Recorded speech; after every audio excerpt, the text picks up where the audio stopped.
അതിപുരാതനവും പ്രശസ്തവുമായ ആറ്റിങ്ങൽ കൊല്ലമ്പുഴ മൂർത്തി ദേവീക്ഷേത്രം 7 വർഷങ്ങൾ നീണ്ട നിയമ പോരാട്ടത്തിനൊടുവിൽ യഥാർത്ഥ അവകാശികൾക്കായി ക്ഷേത്രം തുറന്നു നൽകിയതിൻ്റെ സന്തോഷത്തിലാണ് ഭക്തജനങ്ങൾ.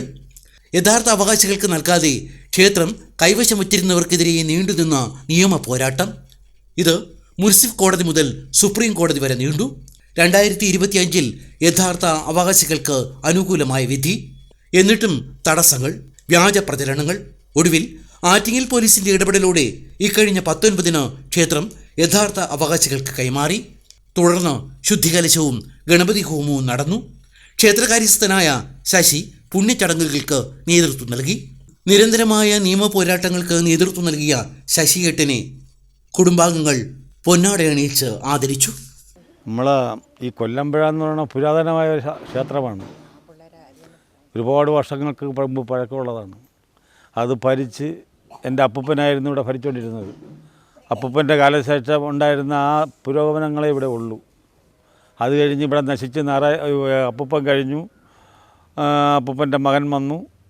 അപ്പൂപ്പൻ്റെ മകൻ കഴിഞ്ഞ് അപ്പൂപ്പൻ്റെ മകൻ ലക്ഷ്മി എന്ന് പറയുന്ന ഒരു മകൻ വന്നു, ചെല്ലപ്പൻ്റെ കാലം കഴിഞ്ഞപ്പോൾ യഥാർത്ഥത്തിൽ ഞാനാണ് ഇരിക്കേണ്ടത്. പക്ഷേ ഈ ചെല്ലപ്പൻ്റെ മക്കൾ കൈയടക്കി നമ്മൾ ഇവിടെ ഈ കുടുംബത്തിലുള്ളവർ വരുമ്പോൾ ഇവിടെ കയറ്റാതെയായി. പിന്നെ അവസാനം കേസ് വഴക്കൊക്കെ ആയി. ഹൈക്കോടതി, സുപ്രീം കോടതി വരെ കേസ് പറഞ്ഞു. കഴിഞ്ഞ 19-ാം തീയതി എനിക്ക് കോടതിയിൽ നിന്ന് താക്കോല് തന്നു. ഒരു കാലത്ത് പ്രൗഢിയിൽ വിളങ്ങി നിന്ന കൊല്ലമ്പുഴ മൂർത്തി ദേവീക്ഷേത്രത്തിൻ്റെ ഇന്നത്തെ അവസ്ഥ പരിതാപകരമാണ്. കാടുമൂടിയ ക്ഷേത്രാങ്കണം, നിലംപൊത്തിയ ദേവീക്ഷേത്രം. ക്ഷേത്രത്തിലെ കെട്ടിടങ്ങളിൽ ഒട്ടുമിക്കതും നിലംപൊത്താറായ നിലയിലാണ്.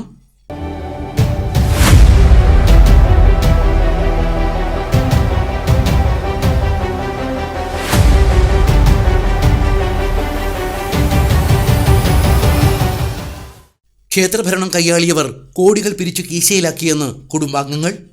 ഇനിയെല്ലാം ഒന്നേ എന്ന് തുടങ്ങണം. നേരത്തെ അമ്പലം ഭരിച്ചുകൊണ്ടിരുന്ന ആൾക്കാർ ഈ ക്ഷേത്രം പണിയണമെന്ന് പറഞ്ഞുകൊണ്ട് ഭക്തരിൽ നിന്ന് കോടികൾ പിരിച്ച് അവരുടെ സ്വത്ത് സമ്പാദനത്തിലേക്കായിട്ടാണ് എടുത്തിരിക്കുന്നത്. നേരത്തെ ഇവിടെ ഇരുന്ന ആളിൻ്റെ അക്കൗണ്ടിലേക്കായിട്ടാണ് വന്നത്. വിദേശത്തു നിന്നും ഒക്കെ നല്ല എമൗണ്ടുകൾ അവർ പിരിച്ചു, വിദേശ രാജ്യങ്ങളിൽ നിന്നും പിരിച്ചു. ഇവിടെ എല്ലാവർക്കും വളരെ വിശ്വാസ്യതയുള്ള ഒരു ക്ഷേത്രമാണ് കൊല്ലമ്പുഴ മൂർത്തി ദേവി ക്ഷേത്രം.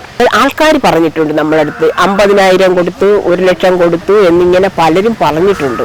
പിന്നെ വിദേശങ്ങളിൽ നിന്ന് സ്വർണമായിട്ടും പൈസയായിട്ടും ഒക്കെ ഇവിടെ നടവരവ് കൊടുത്തിട്ടുണ്ട്. ഇപ്പം നമ്മൾ കോടതി ഓർഡർ പ്രകാരം വന്ന് നോക്കുമ്പോൾ ഇതിനകത്ത് യാതൊന്നും തന്നെയും ഇല്ല. അമ്പലത്തിലേക്കെന്ന് പറഞ്ഞ് ഒന്നുമില്ല. കാണിക്ക വഞ്ചി പോലും, എല്ലാ കാണിക്ക വഞ്ചിയും അവർ തുറന്ന് പണം അപഹരിച്ച് കൊണ്ടുപോയിട്ടുണ്ട്. 10-22 വർഷം കൊണ്ട് വേറൊരു പാർട്ടി ഇരുന്ന് നശിച്ച് കഴിഞ്ഞ്. എന്നിട്ട് എൻ്റെ സഹോദരനായ ശശി 7 വർഷം നിയമ പോരാട്ടത്തിലൂടെ വിധി നേടി ഇപ്പം ഇവിടെ ഇരിക്കുകയാണ്. ഇവിടെ പൂജ്യത്തിലാണ് നിൽക്കണത്.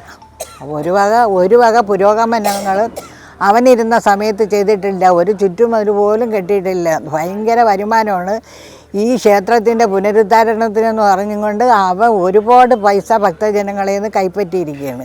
ഇപ്പോൾ ഇവിടെ പൂജ്യത്തിലാണ് നിൽക്കുന്നത്. അതുകൊണ്ട് ഭക്തജനങ്ങളുടെ സഹകരണം നല്ല രീതിയിൽ വേണമെന്ന് അഭ്യർത്ഥിക്കുന്നു. അവരുടെ കയ്യിലിരുന്ന സമയത്ത് ആൾക്കാർ ഇഷ്ടം പോലെ വന്നുകൊണ്ടിരുന്നു. ക്ഷേത്ര പുനരുദ്ധാരണം പറഞ്ഞുകൊണ്ട് പല നോട്ടീസുകളും കൊടുത്ത് ഇഷ്ടം പോലെ പൈസകൾ വാങ്ങിച്ചു. പിന്നെ ഗൂഗിൾ പേ വഴിയും ഒരുപാട് കാശുകളുണ്ടാക്കി. ഇന്നതുവരെ ഒരു വകയും നന്നാക്കുക, നോക്കുക, എടുക്കുക, ഓട് പൊട്ടിയ ഓട് മാറ്റിയിട്ട് കഴുക്കോല് മാറ്റിയിട്ട് യാതൊന്നും ചെയ്തിട്ടില്ല. എല്ലാം പൊളിഞ്ഞു മാറി കിടക്കുകയാണ്. ഒരു നല്ലൊരു കാറ്റും മഴയും വരികയാണെങ്കിൽ എല്ലാം ഒടിഞ്ഞു വീഴും. വിശ്വാസികളുടെ സഹായം തേടുകയാണ് പുതുസാരഥ്യക്കാർ.